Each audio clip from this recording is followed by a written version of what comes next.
welcome to this open session. I'll make some introductions, give you an overview of what's involved, and we'll go from there, okay? There'll be more people coming in as the session goes on.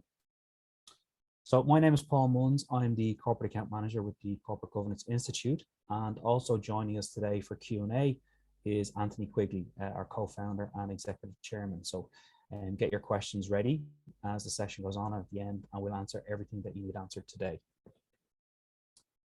We're recording this session, so we'll share it with everybody. Generally what we try and do, I will give you an overview of the Corporate Governance Institute, tell you a little bit about who we are, who's behind the business and why we exist. I'll also let you know about the course options and delivery, exams and upcoming course dates. During the session also, I'll try to weave in some of the typical delegate personas, because we know from speaking to professionals across multiple industries, all at different levels of corporate governance, roles, positions, on a board, looking to get onto a board, etc. And we'll try to tell you about some of the personas we speak to on a daily basis. And you can see if you find yourself in any of those personas. So just to give people some context as to who we are, why we exist, what we're here to do. We are here to democratize the world of corporate governance, okay? So we've defined and codified what it means to be a board director on a modern day board, okay? Our syllabus has been built by industry practitioners. It's a very practical program. You can probably see from the world of corporate governance, there's increased scrutiny around the world as to who is on a board, why they're there, what are their function and roles. You'll see stock exchanges, investors, banks, all starting to really look into who is on a board, what is the function, how are they performing, and are they doing a good job for the company that they might be investing in. So we've built a code of practice, a global certification standard, a syllabus and exam that professionals around the world can measure themselves against. We generally have, from a delegate viewpoint, people that are on a board at the moment, so we get quite experienced company executive or non-exec directors, or we get professionals who are looking to transition or move into board positions over the next 1 to 2 to 3 to 4 or 5 years, depending on their career plans. I think it's also important to note in the aspiring director sort of delegate persona, we also get a lot of governance professionals or professionals that have very particular governance roles. So their immediate desire is not to move on to a board in the next few years, but they're working in a legal, risk, compliance, financial, change, transformation position. They're senior in a business, they're working closer with the board, they have increased governance responsibilities. So we're starting to attract that type of persona too onto the program. So to date, we've had delegates from 16 plus countries. We've different corporate clients from different countries, and the message we get from delegates is they want to learn a code of best practice that they can bring into a board anywhere in the world, and that's what we're here to do. So just to give people some background on the company and the organization, who we are, and you can find all this information on our website, and we'll give you some links to verify what we're saying. So we've been set up by two individuals, David Duffy and Anthony Quigley, who's here with us today. David's background is corporate governance. He's made a career out of conducting board and governance reviews all over the world. He's published in the space, as you can imagine. He's built up a lot of really good industry connections across multiple territories, all specialists in the area of corporate governance. So I suppose David is the individual who has built our faculty and is heavily involved in building our current and future products, okay? Anthony's background is he's an education technology specialist. So again, a good reference point. Anthony has set up and grown businesses and professional standards in digital marketing and coding. So the Digital Marketing Institute will be a good example of a certification brand that has grown globally through direct, corporate and licensed partner channels. People can have a look at that. We operate a similar model in some ways with the Corporate Governance Institute. One of our ethos around the course is a very practical program. We're looking to train, quite experienced business professionals. They want to be prepared for current or future board meetings. They want to look into every area of corporate governance. They want to be taught by industry experts. So the faculty is it's practitioner led. So you'll see on our website, we get a different industry specialist to deliver and help us build each single module in the program. So those people will come from, if financial matters for the board, or governance, architecture, etc. There'll be people who've got direct experience of working in those areas, and they bring it into the program. We also have a governance advisory council who work with Glasgow Caledonian University. So again, when you're looking to assess a certification standard, it's always good to see, does the standard have some third-party verification and validation? So our governance advisory council. Sorry, Anthony, do you want to come in there? Do you want me to just give some flavor around the jump in, Anthony. advisory council, which is, Do. We don't have the monopoly on everything there is to know about being a director. So what we do is we bring together a range of experts from different geographies, from different disciplines, and we meet together.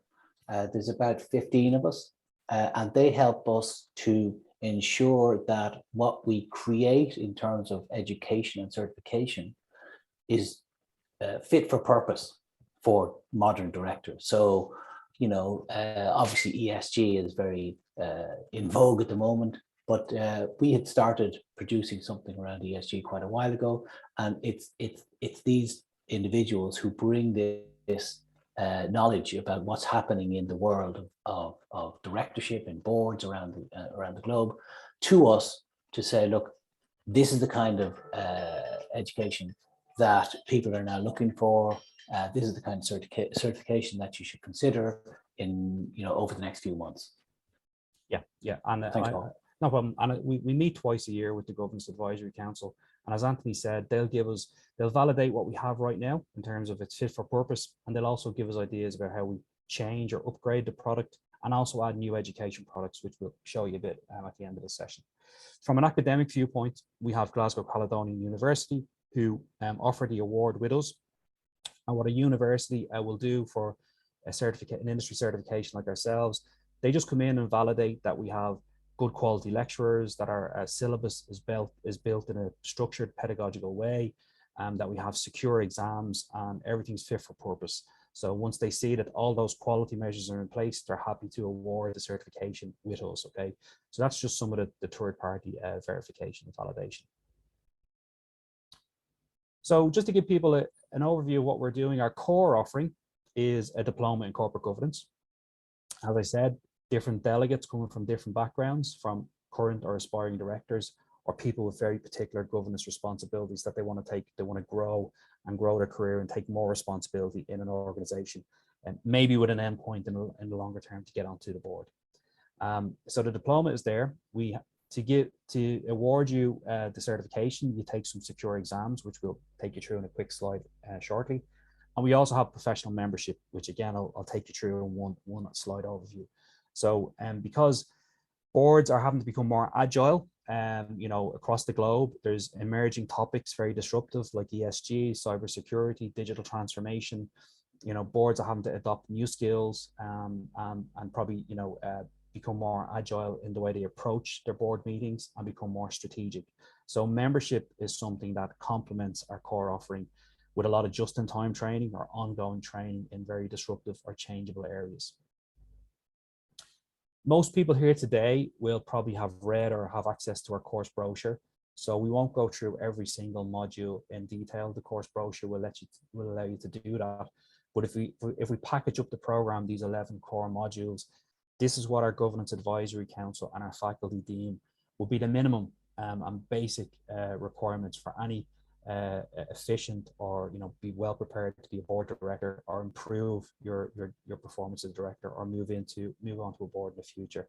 So these are the core areas that you need to be aware of, and check in if you're an experienced director. Just measure yourself against what's industry best practice. Are the boards I'm on adopting, or have they updated their handbook in the last few years, or is the infrastructure right, etc., etc. So if we package it up, we'll take you through an introduction to corporate governance. We look at the sort of the really fundamentals or the foundations of good governance in areas like governance architecture is a standalone module. Your governance handbook is a module. Reporting for the board, are modules. These are like the fundamental basics of an efficient board, having this infrastructure in place. We then will look at in individual modules the role of a company director versus the role of a non-exec director. And we do a lot of member sessions on this also, because for a lot of business professionals transitioning onto boards, In many cases, they want to be aware of the practicalities of how they set themselves up to become an independent and non-exec director. Do I need to take out a particular insurance? What are the steps? How do I protect myself from a financial viewpoint, from a legal viewpoint, from a reputational viewpoint, and understanding the roles of a company director versus a non-exec director.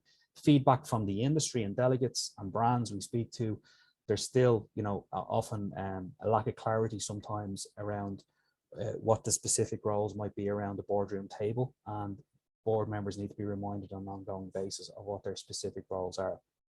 And then we look at areas, probably more strategic areas like financial matters for the board. A question that often get asked to us consultants would be, if you don't come from a financial background, the financial matters module is designed to take you from a lack of financial sort of knowledge in terms of reading board reports or financial reports at board level, and get you to a point where you can assess the documentation you're getting at board level and understand what's being presented to you and ask good questions and assess those answers. So it is designed to protect you again if you're an aspiring board member who doesn't come from a financial background. If you do come from a strong financial background, the financial matters module is simply a topic for you, okay? Again, not everyone comes from a risk and compliance background. So again, we have to prepare board members to understand what risk is at board level and to help organizations assess short, medium, and long-term risk. The evaluating performance and strategy modules are again probably areas where increasingly boards are being asked to become more dynamic globally and look at their own performance. Are we being efficient? Are we resolving? Are we helping the senior management or executive team grow the business or protect the business? And are we doing extra research to look further into the future? Are we helping with long-term strategy? So these are the core offerings that we cover on the program. So again, depending on your delegate persona, you're an existing board director, it's a chance for you to check in, make sure that the board you're on, or you're being as efficient or as effective as you can, and get a piece of paper, a certification. If you're aspiring, you're understanding fully what's involved when you move into your first board position. And if you're a professional with particular governance responsibilities, it's a chance for you to expand your governance knowledge and hopefully create new opportunities in your current organization or future organization, and maybe move on to boards at a later point in your career.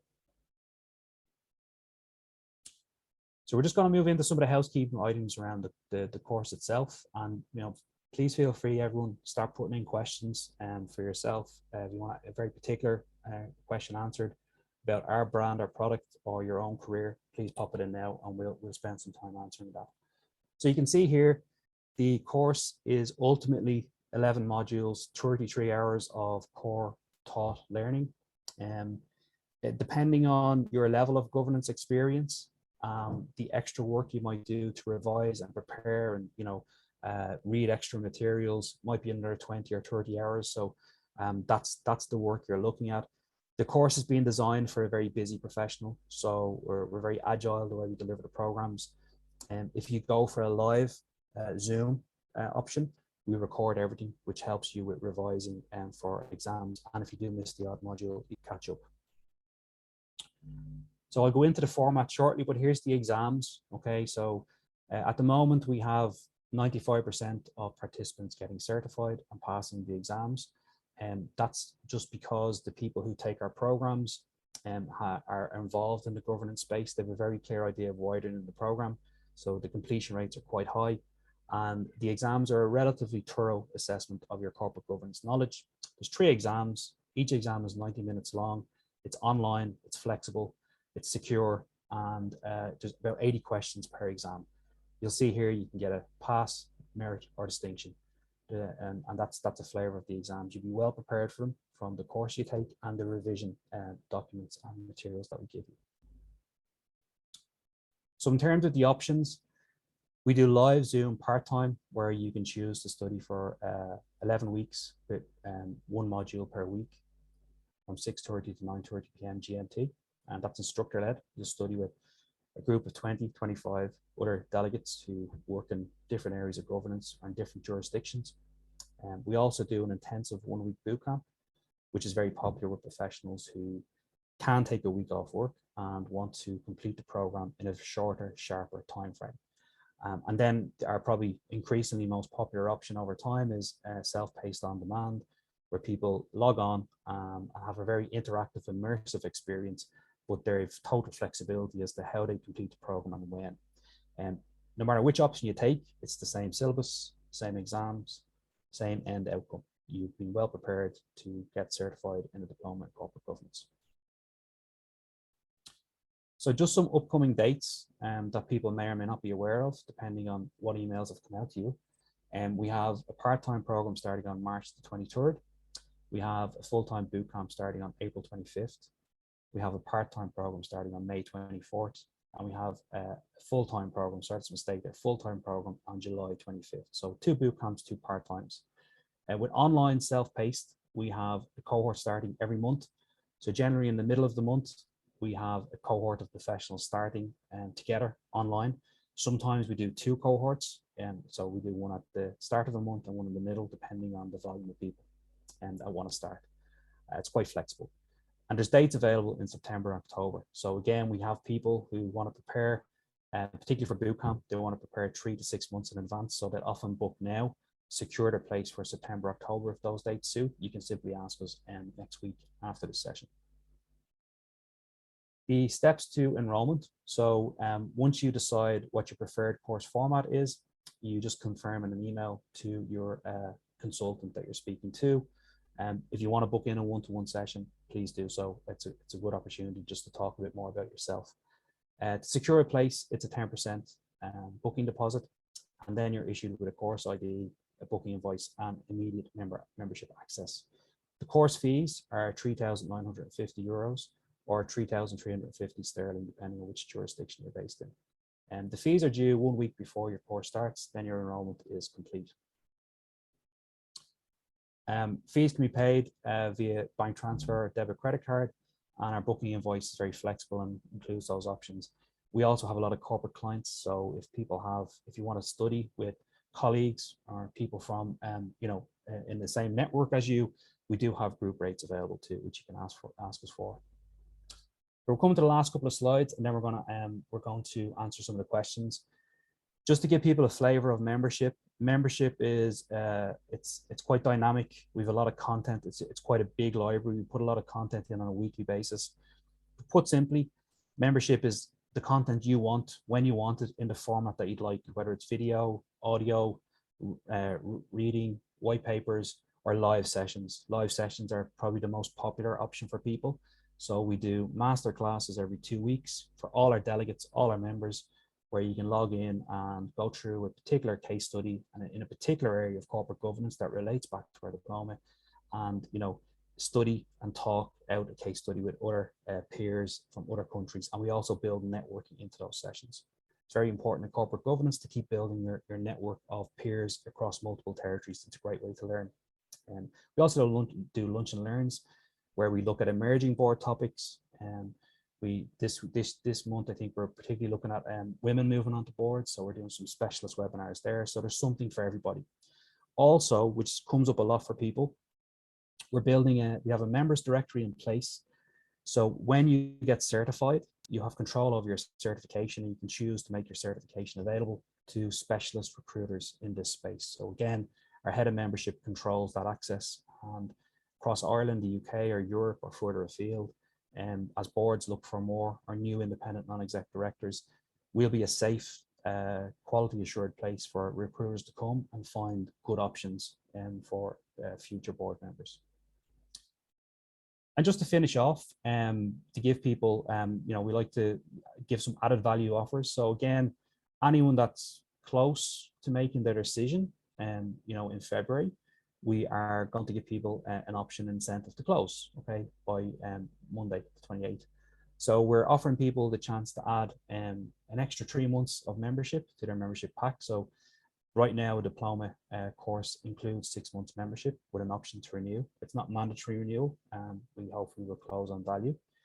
Or you can add an elective module to your core diploma course package. So based on the Governance Advisory Council and our own faculty, we're launching 3 new elective modules on the 1st of April. One is environmental social governance matters for the board. One is on cybersecurity matters for the board. Digital transformation matters for the board, or the role of an effective company secretary. So people who decide to pick their course by Monday can pick one of these modules and add it as a bonus module. And again, if there's you're on a board right now, or you're in a company where one of these topics is a hot topic, and that might be the one you go with. Okay. So that is an overview of what we do. I'm going to now have a look through some of the questions. Anthony, I see you've been answering some questions, so please, people. Well, I've been answering in that. We'll answer them in a minute. So, okay. Do you want me to? I tell you what. Do you want me to answer some of these, and then you jump in? I'll jump in as well. So Colette asks, are all courses online? Any in-person interactions now the COVID restrictions are lifting? So all at the moment are online. So there are three options, and this kind of feeds into the next question that Martina asked. So there are three options. The first option is you take the course on a Tuesday evening or a Wednesday evening. So it's every week on, when's the next one, Paul? Is it a Wednesday evening? Next one is Wednesday evening. Yeah. Wednesday evening. So it's every Wednesday from 6:30 to 9:30 for 11 weeks. And that's on Zoom, or the equivalent or whatever. It's actually on Zoom. We use Zoom. The second option is we all turn up on a Monday morning and go all the way through. So we pack that 11-week part-time into 1 week.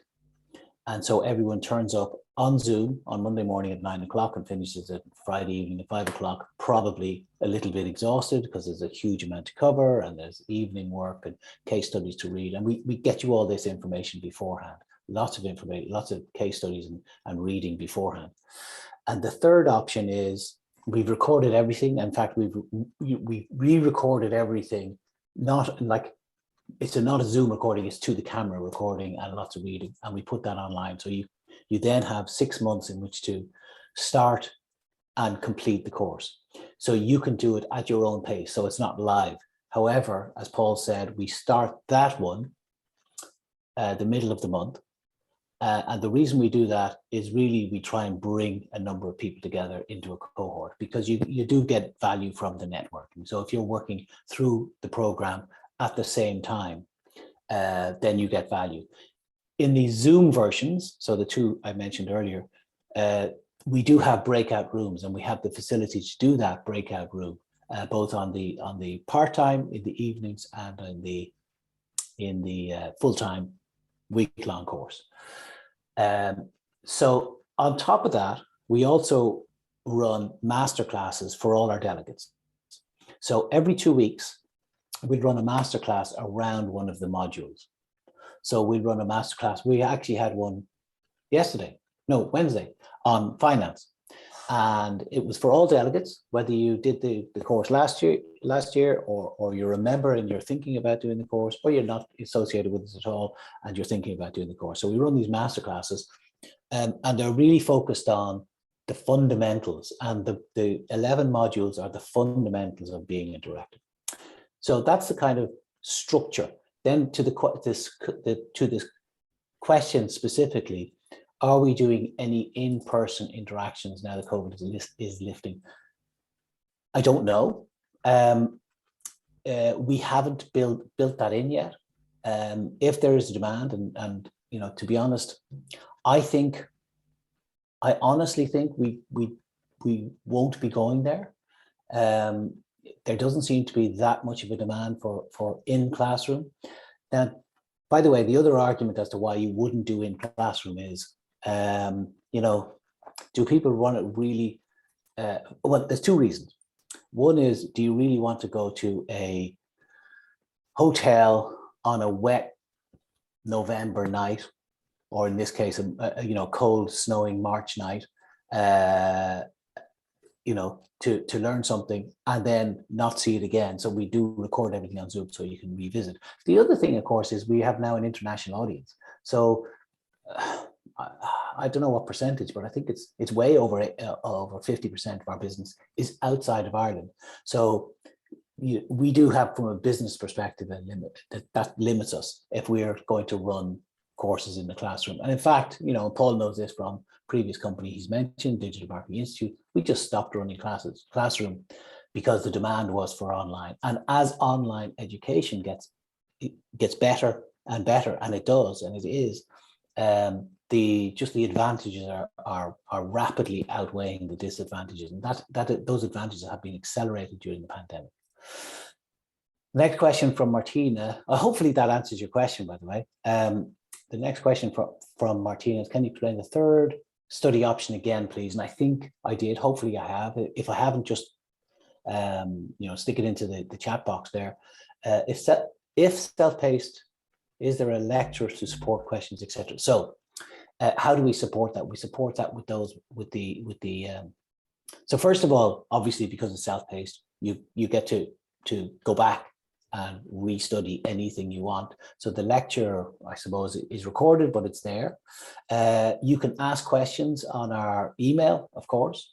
We have community through Slack and through the learning management system itself, where you interact with your cohort members.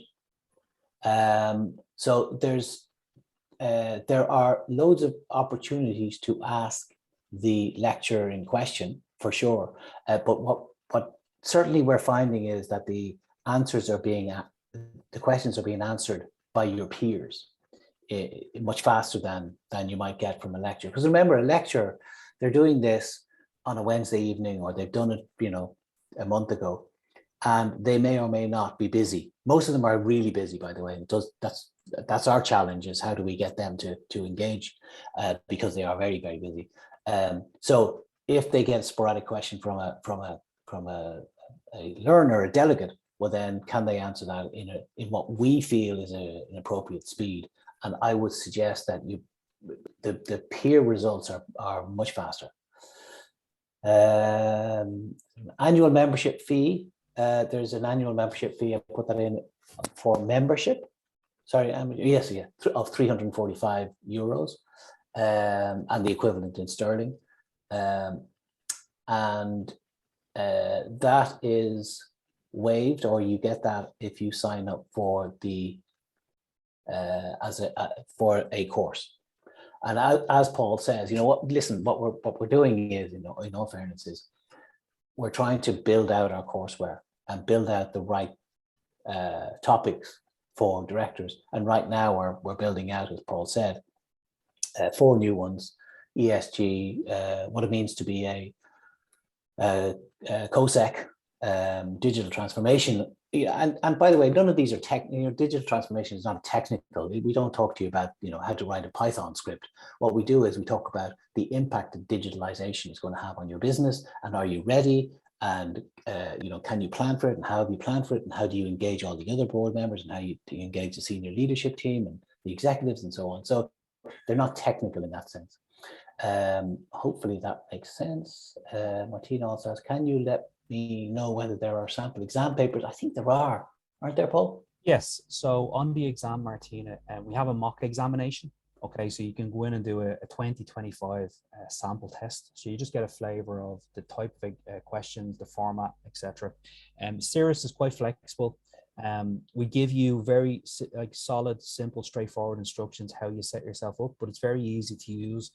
And basically, the exams are available for people to take them when they're ready to do so. Okay, so there's no major difficult IT specifications, and it's your typical online exam. So when you log in to take it, you can't move away from the monitor. You can't use any other devices, and there's technology there to make sure that they're proctored safely. Okay, yeah. So it's been well tested. So there's no major IT. Yeah. Yeah, no major. Listen, it's the whole world is moving online, and you're right. Cirrus is the tool that we use, and you need a browser. That's it. Yeah.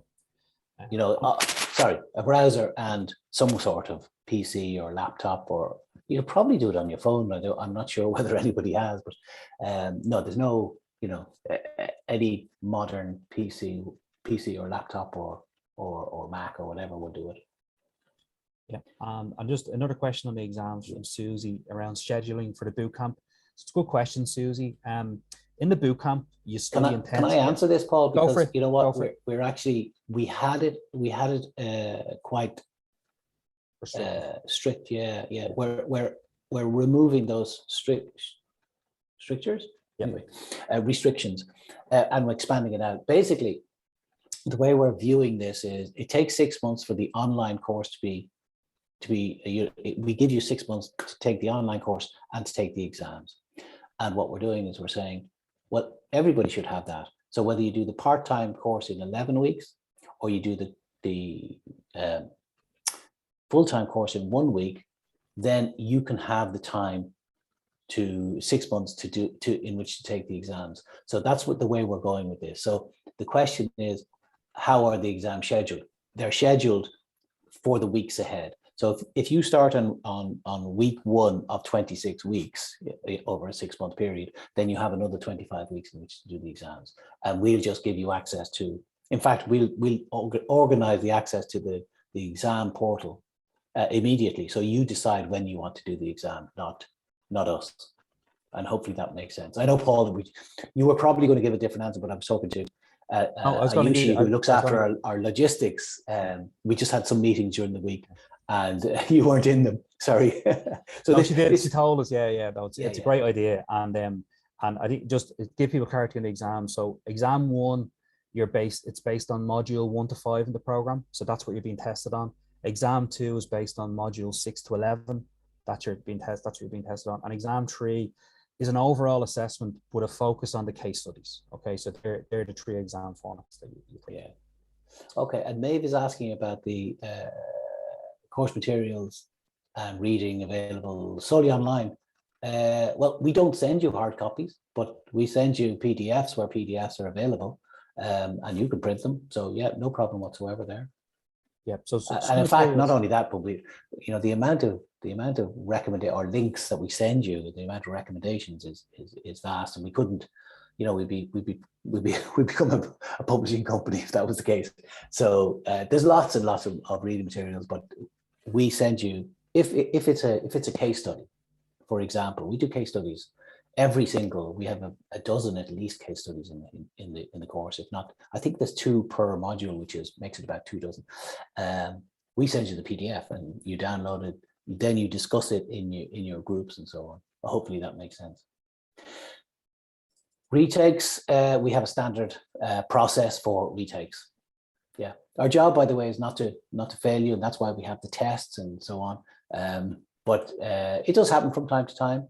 And in fact, the quirky ones are more when you have 3 exams and you get really great marks on 2 of them, and you go down on 1, or you reduce the overall marks on 1 for some reason. And what do you do? We have an exam board, and we have a whole process around that.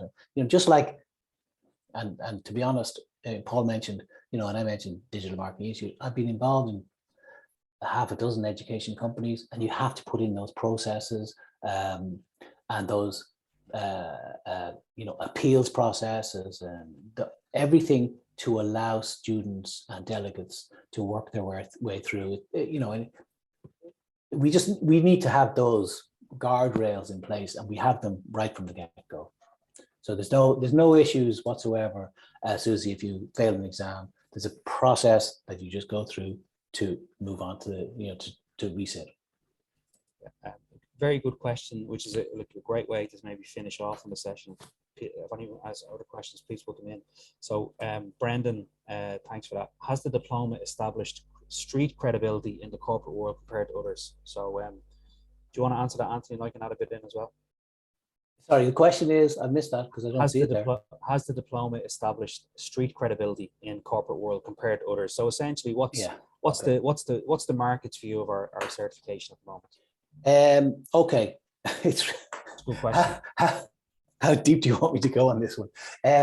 Listen, you're probably saying, how does this compare to the IOD chartered? What's it called? The chartered director.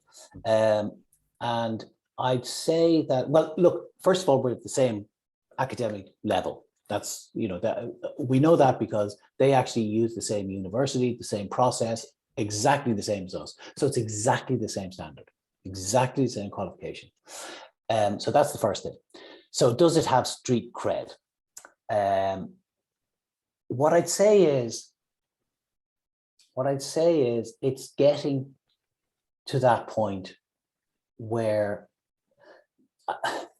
you have to build up a kind of bank of arguments to get to street cred. And how do you do that? Well, you become the biggest player. You become what everybody goes to. Why does everybody go to the IOD? Because there's nobody else. It's as simple as that. But you know what? The IOD have educated about 2,000 directors since they were founded in 1920.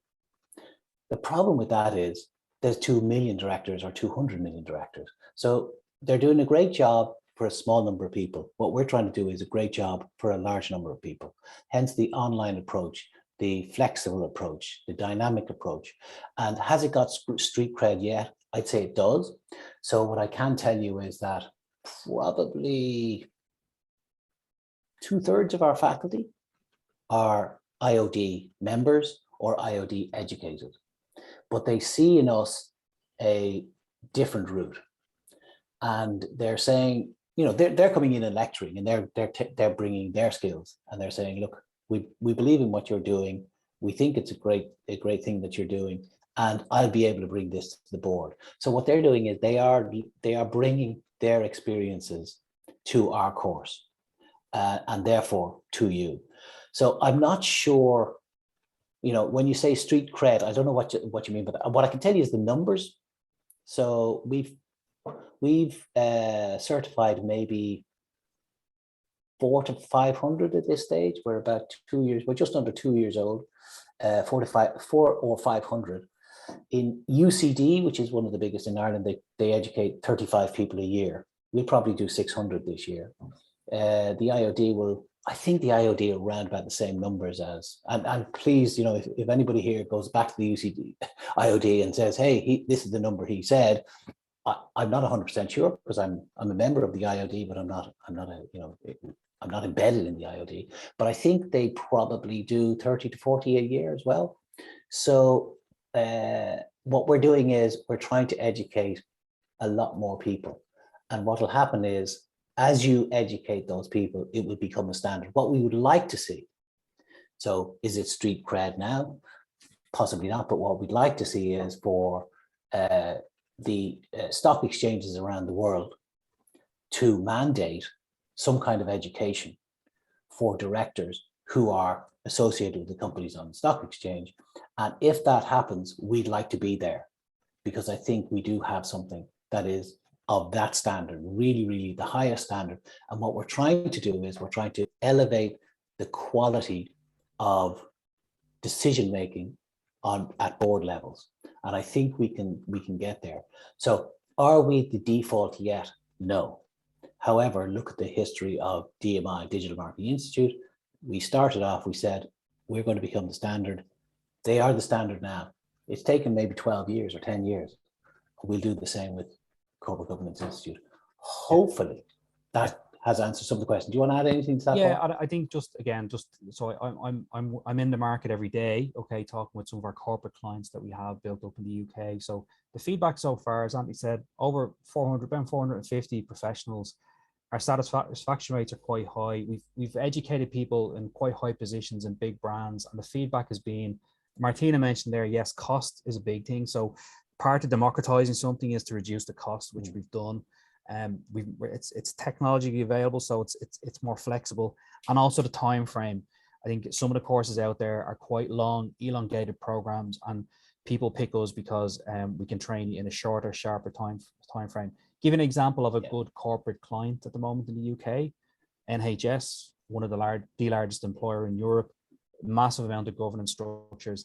We've probably taken in about 40 different NHS stakeholders across different regional or local boards, and they've been using our program as a way to induct new non-exec directors in. The format, the cost, the flexibility really suits them. And I think another thing to mention around where diversity of board is going, like, you know, and there's a big push in the UK and Europe to get more female board members in place. And our delegates to date are about 58% female. And that will be a differentiator than maybe the standard governance programs out there. We're attracting a more diverse audience. And that's just down to cost, flexibility, and time frame to get you trained and certified. So if I may, I'll even one last thing I'd say, Sorry, sorry, go just I on. say a good thing to do, Brendan, is also follow us on LinkedIn, and you get to see our alumni who publish their certifications up on a monthly basis. And it's always good just to talk to a few people independently about their experience, what they taught, why they did it. And you'll see the profiles are quite impressive. And that Yeah. would reassure me if I was a customer. Sorry, Anthony, go ahead. Yeah. Okay, just I'll add to that how many graduates we mentioned that we'll probably certify 600 or so this year, or certainly get them onto the system, get them on, start them, because obviously it might take a few months. So the ones who come in November and December might not make it through by the end of the year. But then again, there's people coming in through from last year. So anyway, about 600, and there's about 600 members. So some delegates don't become members, and some members don't become delegates. They don't take the course, so they just want the membership. Because in membership, by the way, there's just a volume of content and documentation that we have for board directors, phenomenal. Like when David introduced it all to me, it was board in a box stuff. We have interviews with people. We have peer review. Amazing amount of stuff. And you're right, that the cost difference is huge. And by the way, just to explain, how did we get to this cost? Well, we don't do classroom. We don't have Pall Mall in London, for instance. We don't have that infrastructure cost. And what's happening is ed tech, or education technology, is driving the cost down in general. So if you think about it, you can go onto Coursera and get your basic, 2-hour course in, I don't know, electric cars for $50. So online education is definitely impacting the cost of taking education everywhere. And I think you'll find, that, in fact, you've seen in UCD now have the UCD Academy, which is a kind of, so we say low cost, but more for professionals, professional education arm. So there's lots of positives around education going online. Is sport guidance for participants finding directorships? Yeah, we're not there yet. I'd love to say that everybody who comes on the course is immediately finds a job as a non-exec director. But we can't say that. But what we are doing is we're building rapidly connections with executive recruitment companies who find non-exec directors. Now, and in doing that, we are being asked constantly. So once we're asked, can you find a director for whatever, for a position, then we'll put that out to the members.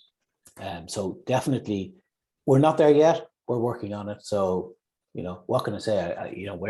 We're not the finished article yet in terms of that.